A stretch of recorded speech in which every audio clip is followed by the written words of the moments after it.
Guys, estamos aqui na nossa série O que fazer com a Raspberry Pi Pico.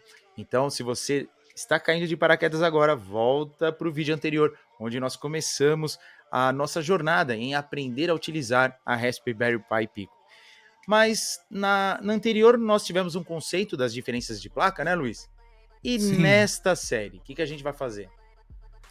Então, nós vamos inspecionar os pinos do módulo. Nós temos o módulo tem 40 pinos. Tá, Luiz, antes da gente começar a trabalhar nos pinos, uma coisa que me surgiu a dúvida foi assim, o cérebro da Pi Pico é o RP2040. O que é o RP2040?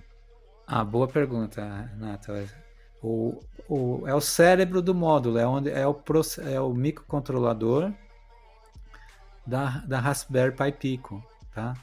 Ele que vai fazer funcionar as coisas.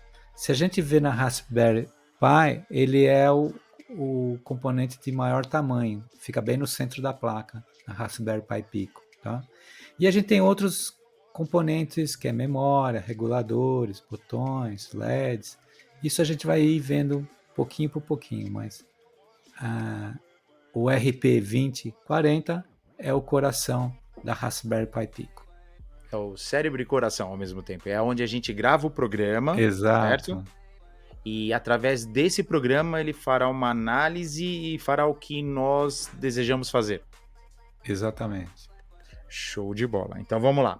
Então, começando, Luiz, vendo essa imagem aí que nós temos na tela, tá cheio de cores diferentes, tá cheio de números e cheio de significados e legendas e códigos que a primeiro momento são meio confusos.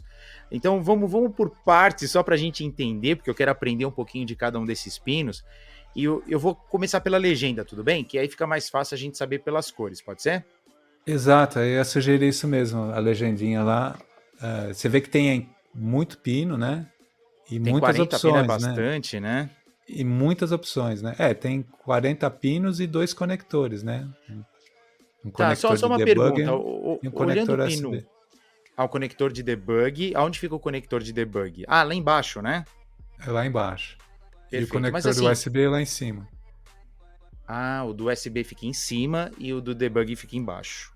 Perto da morinha, né? Exato. Perfeito. Agora tem uma dúvida. No pino 1 tem 4 itens. O que significa ter 4 itens? Esse pino ele pode ser configurado para trabalhar nessas 4 funcionalidades. Então eu posso pegar o pino 1 e falar que ele pode ser um GP0 ou pode ser um SPIO-RX, é isso? Eu configuro no programa? Exatamente. Você configura na programação, você escolhe. Agora eu quero que o pino 1 seja GP0. Certo. Tá? Mas se eu quiser que o pino 1 seja o TX da serial, eu configuro ele como TX. Interessante. TX da serial, né? Entendeu? Então eu tenho 4 possibilidades de utilização do pino 1. Ele pode trabalhar. É legal, né? Nós temos bastante pinos e tem essa versatilidade de você poder configurar os pinos de acordo com a sua necessidade. Perfeito. Então vamos começar com o primeiro item da legenda, que é o vermelho, que é Power. O que significa esse Power? Power é para energizar o módulo. Lembrando que o módulo é o conjunto de todos esses componentes. Nós temos o processador, que é o RP2040, e temos um módulo, que é a placa, onde o RP2040 está soldado, e temos os outros elementos, os outros componentes que a gente vai ver pouquinho em pouquinho, mas o pino 40 é onde eu coloco a energia para alimentar todo esse módulo. E é legal que é o seguinte, eu posso energizar via pino 40 ou eu posso energizar via o cabo do USB. O V+ do USB é o mesmo pino do VBus. O pino 40. Pino então 40. Eu posso tanto alimentar o módulo conectando o USB direto ao computador ou uma fonte externa utilizando o USB, como também colocar um fio de uma bateria colocando direto, soldando no pino 40. Seria isso? Exatamente.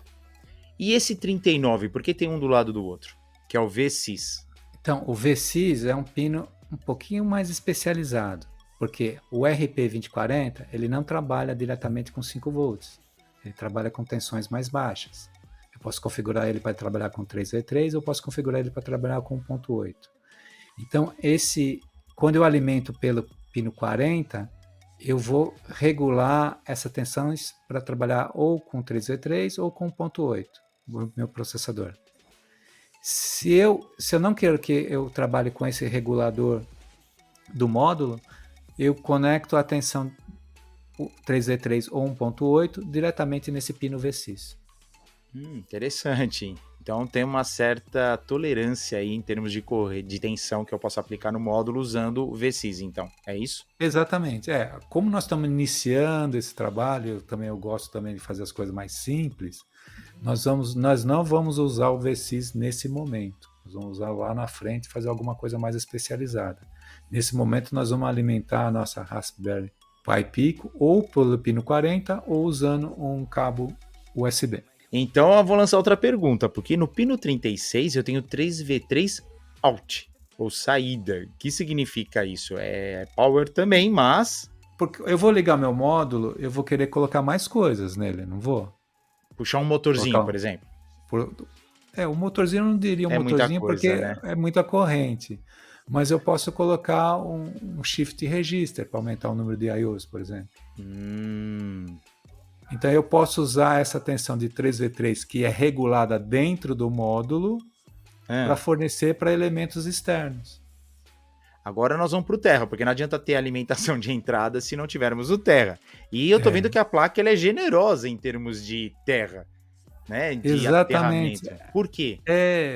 Porque quanto mais aterramento o módulo tiver, melhor ele vai trabalhar, ele vai ter uma imunidade a ruído bem menor. Tá? Então, eu tenho que ligar tudo. Aí você vai falar, pô, eu só posso ligar um terra? Pode. Você pode ligar somente o pino. Por exemplo, você vai alimentar, você liga o pino 40 e o pino 38, o pino 40 e o pino 38, vai ligar o módulo. É a condição ideal? Não. Tá? O ideal é você ligar todos esses terras. Tá? Porque essa faz uma distribuição de uma malha de terra. Então, a imunidade a ruído, tanto de geração de ruído quanto interferência de ruído, melhora sensivelmente. Então eu já vou pensar no meu projeto aqui, querendo usar todo pino terra aqui. Mesmo se você usar somente alguns pinos de I/O, de serial, somente alguns pinos, até minha recomendação, da experiência que eu tenho com outros processadores, é usar todos os terras possíveis. Perfeito, show. Então isso aí já mata o segundo item, que é o terra. E nós vamos para a UART. O que é o UART primeiro? O UART é uma serial assíncrona, né? Então a famosa, a conhecida também como nome no jargão, né? O RS232 é o nível de tensão, mas quando você fala serial RS232, você está associando a uma serial assíncrona, né? De comunicação de dados serialmente. Enviar bit a bit, mas não paralelamente, mas sequencialmente, né? Então eu faço isso, eu consigo transmitir dados usando somente um fio. Então vamos só, uma curiosidade. Eu tenho o módulo da Pi Pico e eu preciso transmitir alguma informação para um outro shield, por exemplo. Então eu uso a UART para fazer essa comunicação. Ela passa os dados para um lado e recebe do outro. Sim, poderia ser feito dessa maneira. Então tá. Luiz, dando continuidade aqui, eu tô vendo que a UART, ela tem a default, que ela é mais escurinha, e a UART mais clarinha. Por que essa diferença de cor? Qual é a sacada disso? Então, como eu posso configurar o UART 0 para trabalhar em vários pinos, por exemplo, no pino 1 e 2, que é o padrão, ou no pino 16 e 17, por exemplo, o default é o que sai já está preparado. Então, o processador saiu do reset, ele já está configurado para trabalhar com a UART 0 no pino 1 e 2. Mas se eu quero utilizar o pino 1 e 2 para ser GPIO, eu posso colocar o ART 0 para trabalhar no pino 16 e 17. Ficou claro assim, mais ou menos? Ficou claro. Depende dos pinos que eu tenho sobrando para fazer uma comunicação com outros aparelhos, eu posso sair do padrão e escolher uma outra porta, um outro pino para fazer essa comunicação, tá certo? Exatamente. Show de bola. Vamos para frente, então? Vamos lá. Tamo Então lá, vamos lá. já tem 3, agora vamos pro quarto. Então, Luiz, vamos para o próximo item, que é o GPIO, PIO e PWM. E aqui eu estou vendo que tem diversas portas. O que você poderia explicar sobre isso?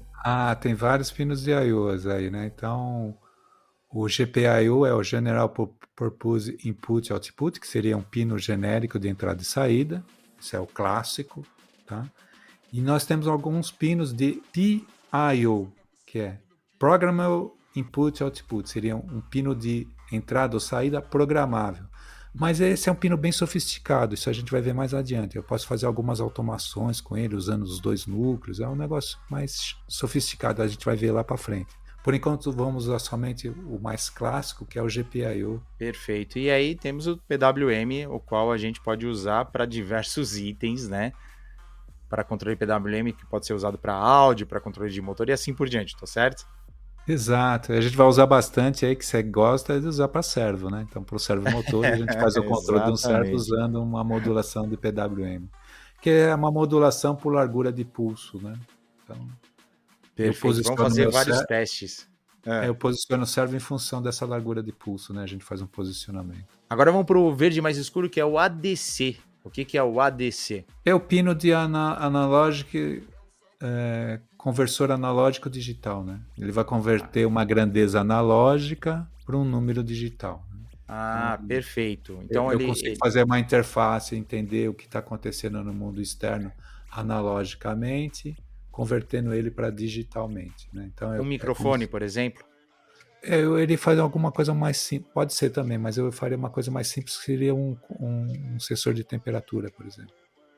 Então, Luiz, continuando aqui, eu estou vendo o SPI, né? Ele também é muito parecido com o ART. Ele tem uma cor mais roxa, ou uma cor grená para o default, e ele tem um rosa mais claro para aqueles que eu acredito ser configurável. Confere isso, porque eu estou vendo aqui o pino 21, 22, 24 e 25, ele tem esse tom mais roxo, que é para comunicação SPI. E do outro lado, idem, só que com rosa mais claro, ou seja, ele é configurável. O que é o SPI ou SPI? Ele é uma interface elétrica de conectividade entre equipamentos, né? Entre componentes. Trabalha mais ou menos que nem a serial, só que ele tem velocidades maiores, você tem um domínio melhor para trabalhar em alto tráfego. Então é mais uma forma de comunicação. É uma forma extra de comunicação. Exatamente. A gente vai também colocar módulos aí. Vamos estudar isso direitinho, como funciona, para a gente poder aplicar. E você estava certo mesmo. O roxo mais escuro é o default. Então, mas eu posso configurar a SPI 0 para trabalhar em outros pinos, né? Você vê que tem tanto a SPI 0 quanto a SPI 1. Então, perfeito. Isso a gente vai estudar com carinho também lá para frente. Então eu posso usar a comunicação WART e ao mesmo tempo um SPI usando outros pinos da Raspberry Pi. Exatamente. Indo nessa lógica, o I2C também é um protocolo de comunicação e aí tem o azul escuro e o azul claro. Me ajuda aí a localizar o default do I2C aí na placa. É o mesmo conceito, creio eu, porque tem um monte de azulzinho claro. Acho que é o pino 4 e 5, eu não sei se minha vista tá... pinos 6 e 7, tá aqui. O pino 6 e 7, ele tem o azul mais escuro, que é o I2C 0, SDA e SCL. Então, por padrão, pino 6 e 7 é o é o default do protocolo I2C. Exatamente. Agora faltam dois, Luiz, que é o System Control. O que é esse System Control? São dois rosinhas só, o pino 37 e o pino 30. Esse é bem legal, acho que o pessoal da Raspberry Pi quis fazer um negócio bem sofisticado e deu o nome de Run no pino 30 e deu o nome de EN, de Enable. Então, o Enable é o liga-desliga o módulo, né? Que por sua aventura vai desligar o processador também, entendeu? Você liga, seria que nem uma chavinha de desligar. Você energiza o módulo, mas você pode desligar o módulo mesmo mantendo a energia. Não sei se ficou claro. Hum. O módulo vai funcionar, mas não o processador ou o módulo inteiro desliga? Desliga o módulo inteiro. Ah, tá. Tipo, para deixar em stand-by. Exatamente. Ah, interessante. E Tá? o run? O Correr? A run, placa sai correndo? o run é o nosso reset. Esse é o famoso reset. Então eu vou reseto o processador. Reseta o processador, volta o programa do zero, seria isso? Ele Exatamente. reseta e começa a ler o programa do zero que tá gravado. Exatamente. Ah, era mais fácil por reset, né? É, mas fizeram o run. Eu achei engraçado e a gente teve que dar uma pesquisada. Achei Finaliza. engraçado, Ah, achei engraçado porque eu não tinha visto isso em outros módulos, né? Então, eu também nunca vi isso, run, né? Mas tá lá. Mais um termo técnico pra gente aprender aqui nas mas placas. voltando ao assunto, Ah, agora nesse começo é só para saber que é esse pino, porque nós não vamos usar. Então, por padrão, esses dois pinos estão com pull-up, tá? Então o módulo já vai nascer ligado e já vai gerar o reset interno e depois o pino de reset fica liberado. Então eu não preciso me preocupar com esses pinos nesse momento. não, é muita complexidade nesse momento agora que a Mas é gente legal está saber aprendendo. já, né? Você já vê, pô, então run, Sim, isso é bem, bem interessante.